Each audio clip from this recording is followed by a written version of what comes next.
اور جہاں ایک جنگ خیبر ہے جہاں سب ہیں یہ نہیں ہے، سب ہے یہ نہیں ہے. اور جب سب ہیں یہ نہیں ہے اسی لیے تاکہ قدرت یہ بتا سکے کہ دیکھو تمہارے دل میں کوئی شکوہ نہ رہ جائے، کوئی شکایت نہ رہ جائے، کوئی یہ بات غم نہ رہ جائے کہ جب یہی ہر جگہ آگے رہتے تھے تو ہم کیا کرتے، اور نبی کے بھائی تھے اس لیے ان کو ہر جگہ آگے کیے رہتے تھے.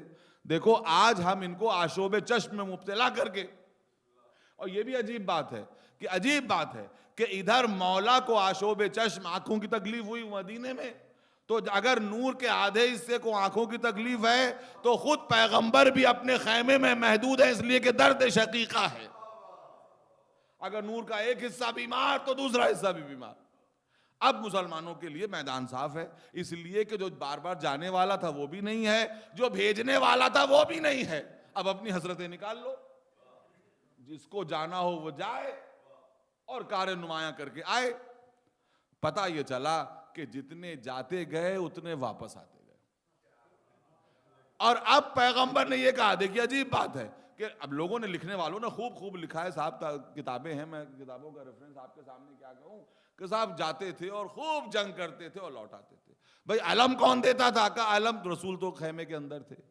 اب رسول نے اگلے دن یہ کہا، جب یہ ساری خبریں پہنچائی گئیں تو کہا کل میں اس کو علم دوں گا. اس کا یہ مطلب ہوا کہ اب تک جو گئے رسول کے ہاتھوں سے علم لے کے نہیں گئے، خود ہی سے علم لے کے چلے جاتے تھے. رسول نے فرمایا میں کل اس کو علم دوں گا، جو یہ کرتا ہوگا وہ کرتا ہوگا وہ کرتا ہوگا. اور تمام علامتیں میں نے اس دن آپ حضرات کے سامنے بیان کی کہ رسول کی یہ جو گفتگو ہے یہ مولا کی شان میں قصیدہ ہے کہ پوزیٹیو دیکھتے جاؤ اور نگیٹو کو سمجھتے جاؤ. کل میں اس کو علم دوں گا جو مرد ہوگا، تو جو ابھی تک گئے خاموش ہے.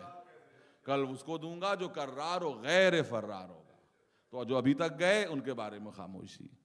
اللہ اور رسول کو دوست رکھتا ہوگا، جو ابھی تک گئے وہ اللہ اور رسول کو دوست نہیں رکھتے ہوگے. اللہ اور رسول اس کو دوست رکھتا ہوگا. اللہ اکبر. آپ یہ دیکھیں کہ کتنی عجیب بات ہے کہ یہ سب ہوتے ہوئے، بس 2-4 منٹ اور اس کے بعد جلدی سے صاحب، کہ یہ جو کچھ 2-4 یعنی یہ کچھ ہوتے ہوئے بھی عام طور پہ مسلمانوں نے ساری علامتوں کے ساتھ نہیں، مگر ایسا ہے کہ دیکھیے ولایت اور وصایت اور خلیفہ کے معنی میں تو فرق ہے، اور اس طرح سے وضاحت کے ساتھ نہیں فرمایا نبی نے.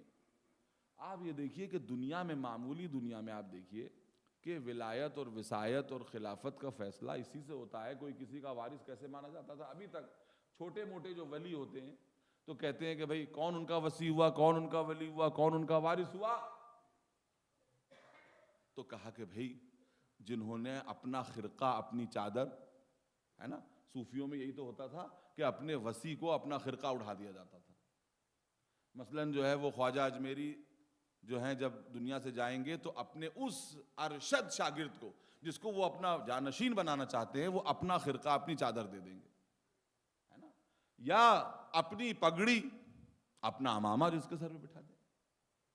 یا اکثر ایسا ہوتا ہے کہ جہاں جب فوجی کوئی معاملہ ہوتا ہے تو کون جنرل ہے ان کے بعد، تو کہا کہ بھئی ان کے بعد جس کے ہاتھ میں علم ہو وہی اس کا وارث ہے، وہ اس کا وہ ہے. آپ یہ دیکھیے کہ نبی نے اپنی چادر شب ہجرت دی، نبی نے اپنا عمامہ روز خندق علی کو دیا، نبی نے اپنا علم روز خیبر علی کو دیا. مسلمانوں دیکھو نبی نے اپنا عمامہ کس کو سونپا، اپنا علم کس کو دیا، اپنی چادر کس کو دی. کہا یہ سب تو دی، مگر اس کے باوجود ہم یہ سمجھتے ہیں، متوجہ رہیے گا، مگر اس کے باوجود ہم یہ سمجھتے ہیں کہ جانشینی کا اس طرح اعلان نہیں کیا. حضور آپ یہ بتائیے کہ جب رسول نے مکہ چھوڑا تو اپنے پیچھے کس کو جانشین بنایا؟ کہا کہ مکہ چھوڑا تو علی کو جانشین بنایا. جب جنگ تبوک میں خود مدینے سے گئے تو اپنے پیچھے کس کو جانشین بنایا؟ کہا کہ علی کو جانشین بنایا. تو کہا کہ جب مکہ چھوڑیں تو علی کو جانشین بنائیں، جب مدینہ چھوڑیں تو علی کو جانشین بنائیں، اور جب دنیا چھوڑیں صلوات پڑھیں محمد اور آل محمد پر.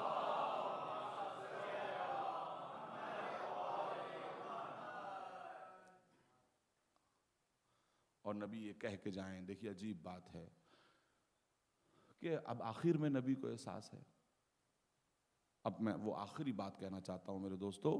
اس دن میں نے گفتگو میں اپنے بھائی سے یہ بات کہی تھی, میں چاہتا ہوں کہ میرے دوستوں تک پہنچ جائے, کہ نبی آخر وقت میں یہ کہہ رہے ہیں کہ میرے پاس ایک قلم و دوات لے آؤ. یہ بہت سنجیدہ بات ہے. دیکھیے اس میں ضروری نہیں ہے کہ آپ نعرہ حیدری لگائیں, لیکن آپ سمجھ لیجئے, کیونکہ یہ اعتراض بھی تو ہوتا ہے نا کہ جب سب کسی نے نہیں دیا تھا تو مولا نے کیوں نہیں لا کے دے دیا تھا. یہ اعتراض ہوتا ہے نا کہ جب جو ہے وہ کاغذ اور قلم نہیں دیا گیا تھا تو مولا ہی لا کے دے دیتے, تو رسول لکھوا دیتے. نبی کیا فرما رہے ہیں کہ میرے پاس قلم و دعوات لے آؤ, اور جس کو دل چاہے. بخاری شریف میں 7 جگہوں پر, تقریباً منیمم 7 جگہوں پہ یہ واقعہ ملتا ہے کہ میرے پاس جو ہے وہ قلم و دعوات لے کے آؤ, تاکہ میں ایک ایسی تمہیں وصیت لکھ دوں کہ تم میرے بعد گمراہ نہ ہو. اس کا کیا جواب دیا گیا؟ متوجہ رہیے. اس کا جواب اتنی سخت لفظوں میں دیا گیا. پہلے تو یہ کہا گیا حسبنا کتاب اللہ, کتاب خدا ہمارے لیے کافی ہے, کتاب خدا ہمارے لیے کافی ہے. اس کے بعد کیا جواب دیا گیا؟ اب میں اس بات پہ نہیں آؤں گا, اس لیے کہ اس کے لیے پھر مجلس آدھے گھنٹے آگے چلی جائے گی. اور اس کے بعد کیا کہا گیا؟ نعوذ باللہ ان الرجل لیہجر, ہذیان ہو گیا. کیسے اپنی زبان سے میں عرض کروں. تو اس کے بعد نبی نے فرمایا, اور اس بات پہ جو ہے وہ جھگڑا بڑھا, اور نبی نے فرمایا کہ نکل جاؤ میرے سامنے, سب چلے جاؤ. اب وہ سوال پیدا ہوتا ہے کہ آخر جب سب چلے گئے تھے اور مولا بھی اس مجمع میں موجود تھے, تو مولا کو جو ہے دوات و قلم لا کے دے دینا چاہیے تھا. حضور کیا آپ نے نبی کو اپنے جیسا سمجھ لیا ہے؟ نبی ہم جیسے خطاکار ذہنوں سے ہزاروں گنا زیادہ عقل رکھتے تھے. نبی قلم و کاغذ مانگ کے حالات کا اندازہ لگانا چاہ رہے تھے. نبی یہ دیکھنا چاہ رہے تھے کہ یہ گستاخ طبیعتیں کس حد تک جا سکتی ہیں. جب نبی نے محسوس کر لیا کہ میرے زندہ رہتے ہوئے مجھ پر ایسا الزام لگایا جا سکتا ہے, اب اگر میں نے تحریر کی تو میری تحریر کے نتیجے میں میرے بعد مدینے میں ایک سول وار برپا ہوگی. کیونکہ جب میرے سامنے مجھ کو جھٹلایا جا رہا ہے تو میری تحریر کو جھٹلانا ان لوگوں کے لیے کون سی بڑی بات ہے. اور اگر مدینے میں سول وار ہوگی تو اس سول وار کا نتیجہ اسلام کا خاتمہ ہوگا. یہود و نصارہ اسی امید میں تھے, یہود و نصارہ اسی امید میں تھے کہ کسی طرح سے مسلمان آپس میں لڑ جائیں اور اس کے بعد جو کچھ بچے ان کو ہم ختم کر دیں اور بات ختم ہو جائے. اس واقعے کے بعد کہا جاتا ہے کہ رسول اسلام نے امیر المومنین کو وصیت کر دی تھی کہ اے علی, اب حکومت تم تک پہنچنے والی نہیں, تم صبر کرنا اس مدت تک کے لیے. ایک مدت بھی بتا دی کہ اس مدت تک تم صبر کرنا. اور مولا نے بھی کیا فرمایا کہ خدا کی قسم جب تک میری ذات ظلم کا نشانہ بنائی جاتی رہے گی تب تک میں صبر کروں گا, لیکن ہاں اگر اسلام کو ظلم کا نشانہ بنایا جائے گا تو میں خاموش نہیں بیٹھوں گا. 25 برس کی خاموشی, علی کی خاموشی. اللہ اکبر. کتنی باتیں ہیں, میں کہاں تک بیان کروں. بس اتنا بیان کر سکتا ہوں کہ یہ ایک علی ہیں جو اسلام کی وجہ سے خاموش رہے. ایک علی کربلا میں بھی ہے کہ جو اپنے بابا کے مشن کی وجہ سے خاموش ہے, ہاتھوں میں ہتکڑیاں لیے ہوئے. یہاں علی اسلام کی جو ہے وہ نشر و اشاعت میں مشغول ہیں, وہاں سید سجاد اپنے بابا کے مقصد کی نشر و اشاعت میں مشغول ہیں. مگر اتنا فرق ہے کہ یہاں علی کے ہاتھوں میں ہتکڑیاں نہیں ہیں, پیروں میں بیڑیاں نہیں ہیں, لیکن یہ 23 برس کا علی ہے کہ جو بیمار بھی ہے, قیدی بھی ہے, جس کے ہاتھوں میں ہتکڑیاں بھی ہیں, پیروں میں بیڑیاں بھی ہیں, کوفہ و شام کے بازاروں میں لے جایا جا رہا ہے. لیکن اگر کوئی کہہ دیتا ہے, ایک شامی آ کے کہتا ہے کہ خدا کا شکر ہے کہ اس نے تم کو ذلیل و خوار کیا, امیر یزید کو کامیاب کیا, تو وہ جو سر جو طوق کے بوجھ سے جھکا ہوا تھا ایک مرتبہ زنجیروں کی جھنکار کے ساتھ اٹھا, اور اس نے کہا کہ تم قرآن کو جانتے ہو؟ تو کہا کہ قرآن سے تمہارا کیا تعلق ہے, بس یہ سننا تھا کہ آپ نے فرمایا کہ اچھا کیا تم نے قرآن میں یہ, تو اس نے کہا کہ قرآن تو مسلمانوں کی کتاب ہے. تو کہا کہ کیا تم نے قرآن میں آیے تطہیر پڑھی ہے؟ تو کہا کہ ہاں آیے تطہیر پڑھی ہے. پھر کہا کہ آیے معدت بھی پڑھی ہے؟ کہا ہاں آیے معدت بھی پڑھی ہے. کہا آیے مباہلہ پڑھی ہے؟ کہا ہاں آیے مباہلہ بھی پڑھی ہے. تو بس ایک مرتبہ یہ کہا کہ جس کا ذکر آیے تطہیر میں ہے, جس کا ذکر آیے معدت میں ہے, جس کا ذکر آیے مباہلہ میں ہے, وہ ہم اہل بیت ہی تو ہیں جس کا ذکر قرآن میں. بس ایک مرتبہ اس نے منہ پہ تماچے مارے. ہم سے تو یہ کہا گیا تھا کہ خارجی نے خروج کیا ہے, ہمیں کیا پتا تھا کہ آل رسول کو قید کر کے لایا گیا ہے. جزاکم ربکم، ہمیں کیا پتا تھا کہ آل رسول کو قید کر کے لایا گیا۔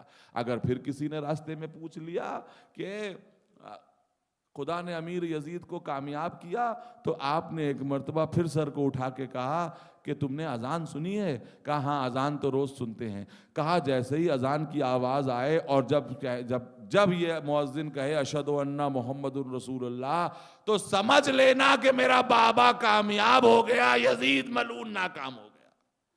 اس لیے کہ یہ لوگ نماز اور اذان سے میرے نانا کا نام مٹا دینا چاہتے ہیں، لیکن سید سجاد ایسا نہیں ہونے دے گا۔ اللہ اکبر! کیسی مصیبتیں ہیں میرے دوستو۔ میں نے مجلس کو تمام کیا، چند جملے چند کلمات سن لیجئے اور اس کے بعد مجھ کو اجازت دے دیجئے گا کہ یہ وہ اہل بیت ہیں کہ جو 1 سال تک قید خانہ شام میں قید رہے۔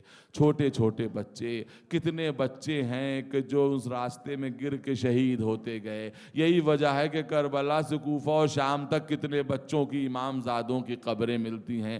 یہ وہ معصوم چھوٹے چھوٹے بھوکے پیاسے بچے تھے کہ جن کا پوچھنے والا کوئی نہ تھا، جن کا پوچھنے والا کوئی نہ تھا، بھوکے اور پیاسے معصوم بچے۔ اللہ اکبر!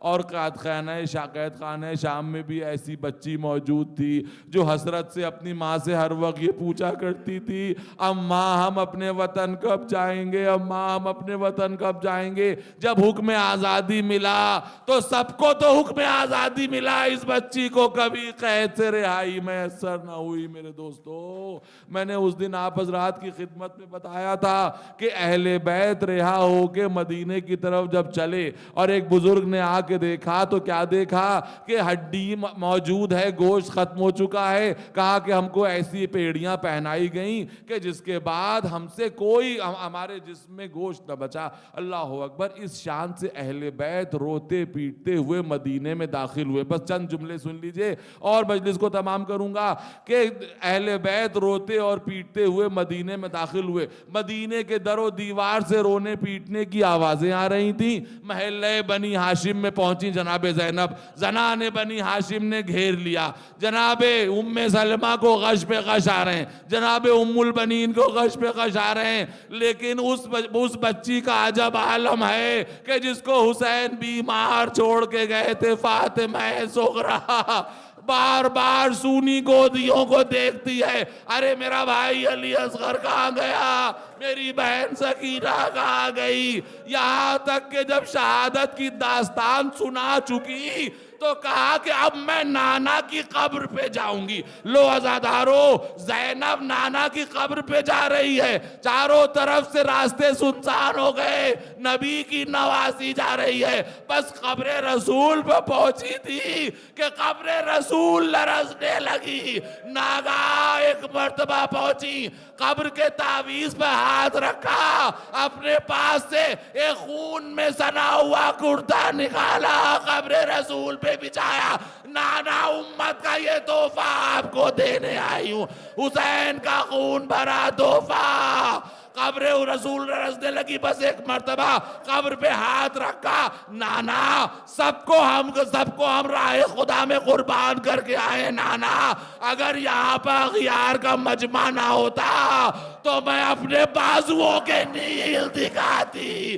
آپ کی امت نے ہمارے بازوؤں میں رسیاں باندھی، ہم کو دیار بدیار، کشا کشا درباروں سے بازار ہوتا۔ سید سجاد کے ہاتھوں میں ہتھکڑیاں، پیروں میں بیڑیاں، گلے میں طوق خاردار۔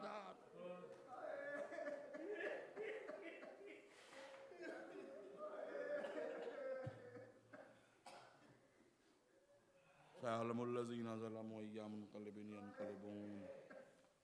اِنَّا لِلَّهِ وَإِنَّا إِلَيْهِ رَاجِعُونَ۔ ماتم حسین۔